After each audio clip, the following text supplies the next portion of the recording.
Hey everyone, it's Jenny. I'm back with another project share. So I did make another backpack, and this is for my swap partner for Christmas. Yeah, so I decided to do what is it called, retro theme for her, because I think she likes retro kind of stuff. So I used that Kate and Ash paper. I think it's by Simple Stories, and I had made the delivery truck and the boombox and also the backpack. So I just wanted to share with you what my backpack looks like.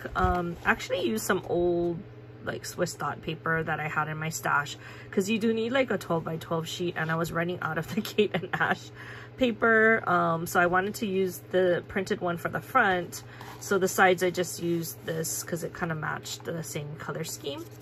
And then this is what the decorative paper looks like for the front. And then I just did black straps with the same pink. And then the front, I used the same Swiss dot paper for the pocket.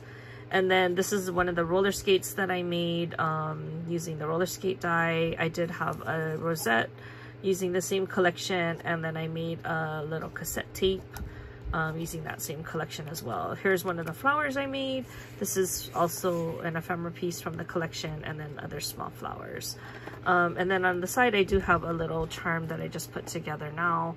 I just finally got the black tassel, so I added that, and then some of the other charms that I have.